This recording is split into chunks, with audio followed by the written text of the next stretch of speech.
Today, we're going to be talking about why it's so important for you to stop chasing love and start living your best life. I'm Ben Ufana, and I've been working on this article for past week or so. And there's so much detail packed into this article. I'm not sure how much I can remember of everything that I included in it. So I would strongly encourage you to actually read the article itself. If you look down below the video, you will find the notes or the link to this article that you can click on so that you can, uh, again, read the more in-depth article. So many of us either currently are or have at some point in our life been searching for our soulmate or attempting to call in the one.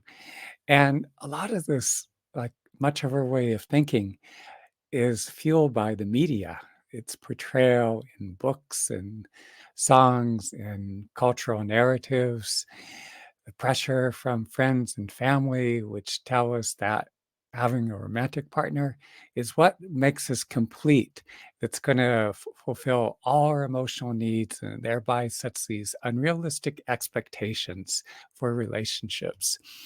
And a problem with these misguided assumptions is that it creates a frame or a mindset through which we perceive ourselves in our lives.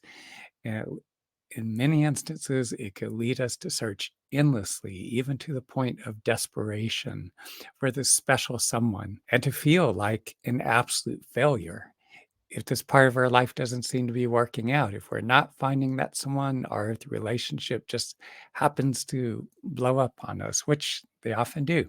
We all have basic needs to love and to be loved, understandably, but our excessive focus on finding that special one can prevent us from developing ourselves, from gaining a clear sense of who we are, understanding what's truly important to us. It deprives us of the opportunity to become our best selves and to live our best lives and to develop the resources that we need to sustain a truly healthy relationship. So, there are a lot of aspects to this. Again, the media conveys the message that romantic relationships are the ultimate life goal, the key to happiness. And that can contribute to a sense that singlehood is a temporary, undesirable state to be remedied by partnering up with that special someone. Also, with Facebook, Instagram, TikTok, and other social media, it presents us with this idealized snapshot of life, which is often grossly inaccurate reflection of reality. And that can have a profound effect on our expectations of relationships and also our personal satisfaction. The commercialization of romance through holidays such as Valentine's Days, wedding industries, matchmaking services, the proliferation of dating apps, itself further reinforces our individual and collective notion of romantic relationships as being a universal and essential goal. And this commercialization also intensifies our feelings of exclusion or failure if we are not happily partnered. So to add into the mix, we have this the biochemical aspects, hormones and neurotransmitters in the illusion of love, because maybe it's just part of our evolutionary biology. Or when we find someone who catches our attention and we form attachments to that individual, and there's a release of testosterone, estrogen, dopamine, norepinephrine, all these powerful hormones slash neurotransmitters. Some of them actually have a dual role.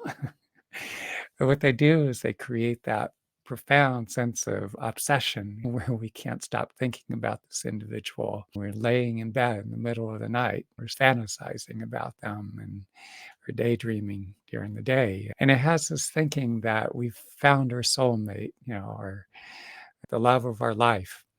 And we feel like we have to be with this person, that we cannot possibly live without them. The destructive consequences of being overly focused on finding love is that it leads us to believe that our happiness and well being depend upon our love life. It can leave us feeling incomplete without a significant other, pushing us into a relentless search for companionship.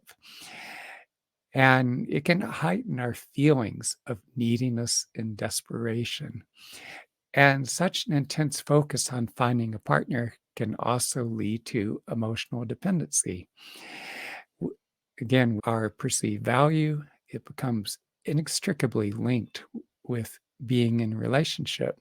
And this kind of mindset also can exacerbate our fears of abandonment, leaving us feeling as though our life depends on this person that we've formed an attachment to.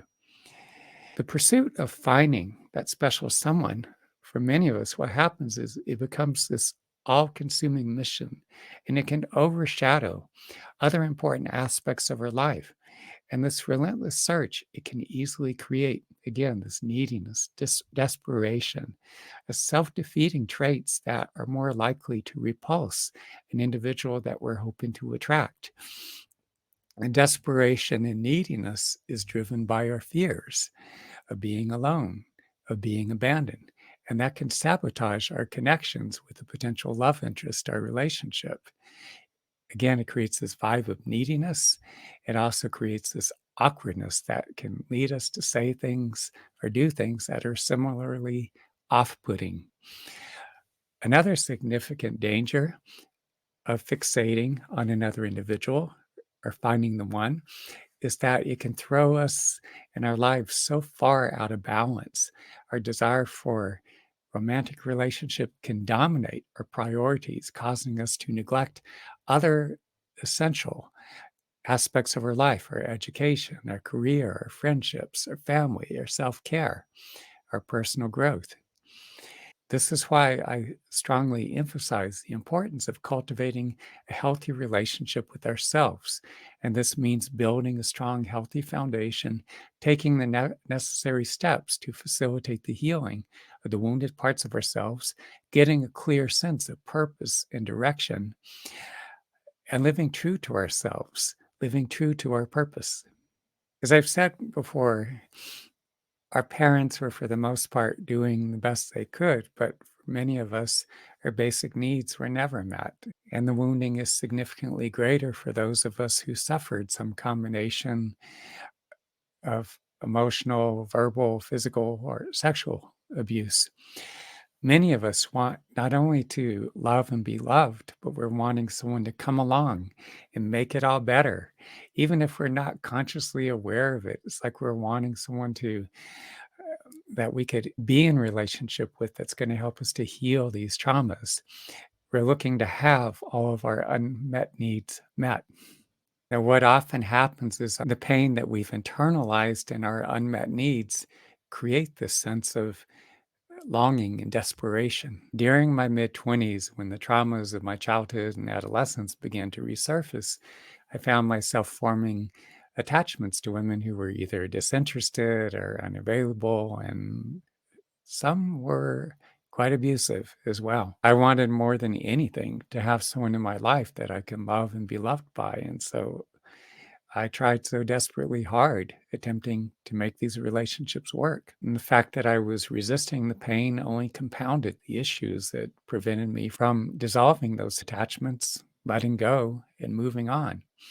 I gradually learned to embrace the lack of reciprocation and the repeated losses while telling myself this is my life lesson that I'm here to learn. Determined to do whatever it took to heal and transform myself, I learned to work constructively with my emotions and the subsequent feelings of grief and hurt, anxiety, and loss. By learning to work effectively with my emotions and making use of the most effective therapeutic interventions, I was able to heal and transform these deeply wounded parts of myself and and suffering in such a way that I was able to transform it into fuel for growth. As the unhealthy attachments began to dissolve, that opened my heart in a way that increased my capacity to love and be loved. And I gradually began to attract healthier companions with whom I was able to create more meaningful and more deeply fulfilling relationships. For some time, I was also operating with the mindset that I needed to find someone, to have someone come along that I could partner with to make me complete, to make my life worthwhile, so that I could do my life's work. I wanted so much to be with someone that I felt safe with, someone that wasn't going to jerk me around emotionally or say or do hurtful things or ghost me. Apparently, I had it ass backwards. It turns out that I had to do the intensive work on my own. And only then did my relationships begin to show improvement. There were also times when my life revolved around the woman whom I'd formed an attachment to. Unsurprisingly, that never worked out very well. Over time, I shifted to a healthier mindset. I got to a place where I was operating from a frame of, I'm walking my own journey. And if you can walk along beside me, that's great. And whatever, I'm fine with it. Loneliness can also be incredibly challenging for many of us. There were periods of time where I felt this damn near unbearable sense of loneliness. In many instances, I tried to distract myself or suppress the pain or be trying to make unworkable relationships work. It took me some time to learn to just breathe into loneliness itself. But as I did so, surprisingly, I found that it had the effect of deepening my connection to this authentic core being residing deep within. So many of us, as we come of age, we're trying to make sense of life and ourselves, and we lack awareness and understanding of our own needs. We internalize much of the messaging from society and media and from our peers and our friends and family. And that includes that pressure to find a romantic partner. But it's during my 20s that I began to develop my own system of meditation practices that are in many ways similar to Buddhist mindfulness practices. So when I'd be facing these challenges in my relationships, I just instinctively began to bring to my awareness the situation I was dealing with or that individual I'd formed an attachment to, and I'd be breathing into all the feelings and bodily sensations, fully immersed in these feelings and sensations. But that helped me to gain a lot of insight and to begin to recognize, to gain a better understanding of, and to actually dissolve these patterns that I was enacting in my attempts to form intimate relationships. As I continued to work with this practice, the emotional wounding gradually began to heal, and I was able to dissolve and let go of these unhealthy attachments. I also noticed that I was becoming more content in the present, and my sense of well being was no longer contingent on my relationship status. I could see gradual improvements in the quality of my relationships. I was becoming more empathetic, more patient, is better able to listen and more attuned to the needs of others, including whoever I might have been partnered with at that time. My communication skills improved, and that helped me in not only resolving conflicts, but it also helped to deepen my connections, thereby improving the quality of all my relationships.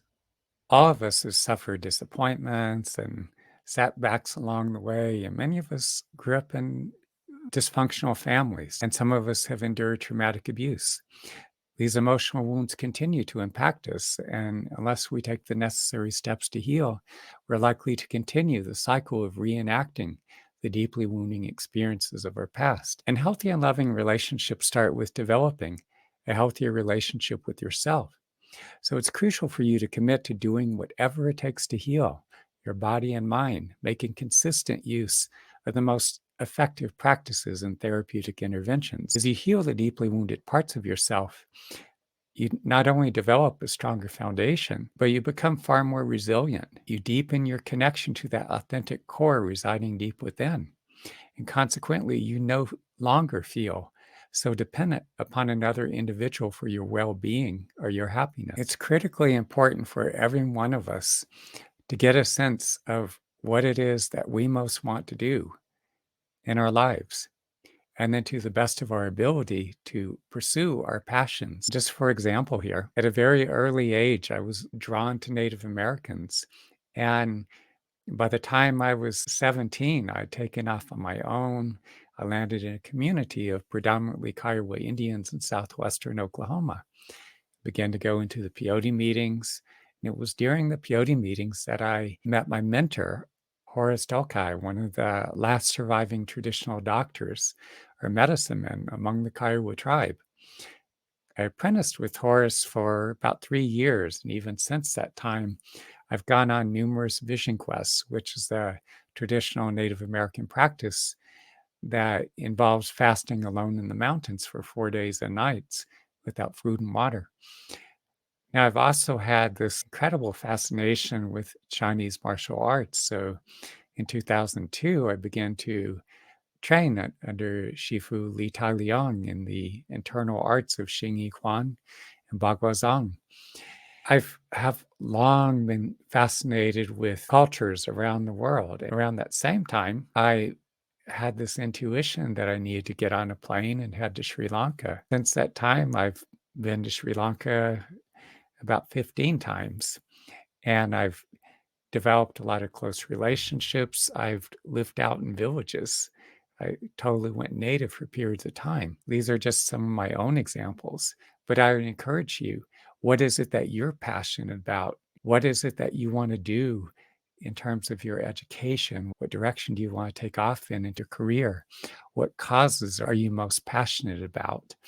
And I encourage you to the best of your ability to not only dream about it, but to fully engage, to jump in to the best of your ability.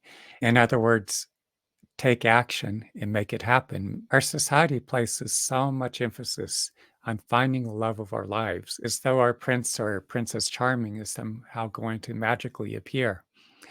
And yet we often overlook the importance of friends and family.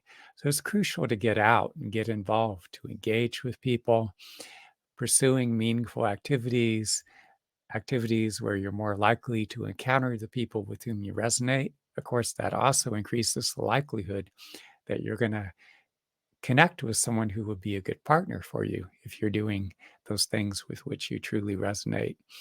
Take time to get to know people and cultivate friendships and reach out and get together.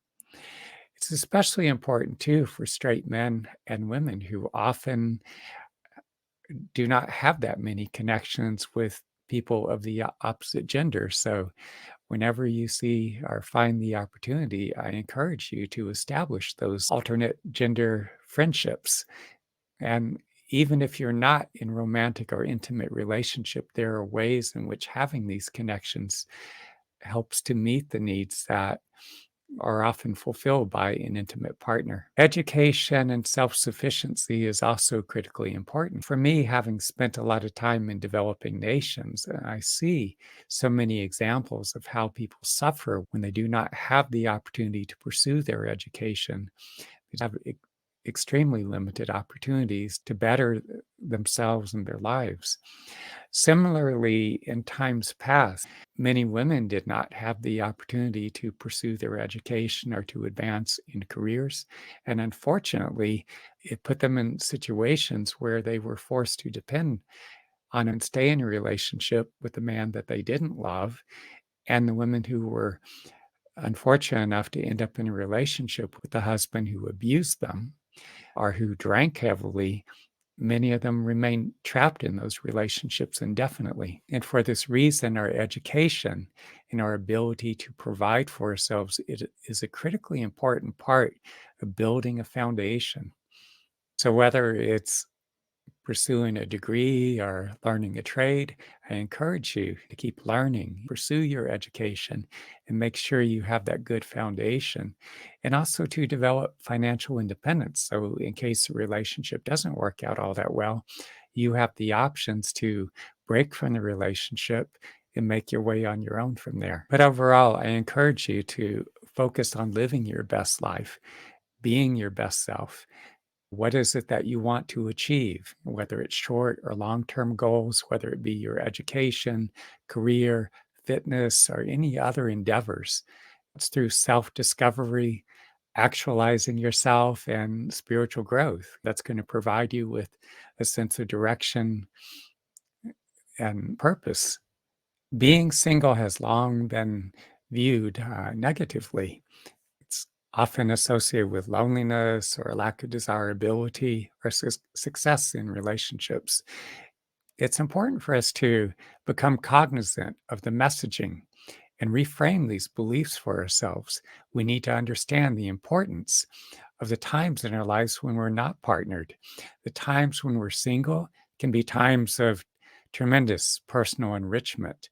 It's an opportunity to define and sometimes redefine ourselves, to achieve things that can be much harder to do when we are in a relationship. Being single has a way of opening doors to us to travel, to further advance our education, to focus more intensely on our careers, to cultivate additional skill sets that we may not have time to focus on when we're partnered.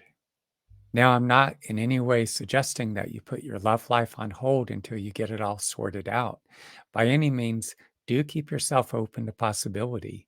If someone happens to come on into your life that you find to be exceptional, someone that you truly resonate with, and you feel a strong sense that you need to go with it, then by all means do so. I'm just encouraging you to strive for balance. Another consideration is that many of us tend to lose ourselves in relationships. And while relationships do require some compromise, it's crucial to maintain balance. So if you do find yourself partnered with someone, make a concerted effort to stay aware of those times when you're not being fully authentic. Notice when you're compromising yourself too much, especially if it involves denying your own needs. Strive to address your needs while also taking into consideration those of your partner. It's important to recognize that being true to yourself does not preclude you from caring deeply about someone else. Instead, a healthy and loving relationship should encourage authenticity and well being for both partners. You see, there's a prevailing myth that we're all destined to find that special someone to love and be loved by. However, not everyone does. And when they don't, many people often feel like failures. It's possible that you could end up in a relationship that isn't very fulfilling and stay in it for many years. Lots of people do that. Or perhaps you'll find love for short periods of time, or maybe you will discover a deeply fulfilling and lasting connection, but there are no guarantees. By shifting our focus from solely finding the one to developing our own emotional well being, we can achieve a greater sense of satisfaction in life. This perspective not only enriches our relationships, but also enhances our overall happiness and stability. So I'd encourage you to commit to living your best life. Embrace your life for what it is, learning to find contentment with what you do have. When you find commitment within yourself, it's more likely to put you into a space where you'll be more appealing to someone who is well suited for you. Anyway, lots to think of here. If you're finding value in what I've had to say, be sure to like the video below and also click subscribe.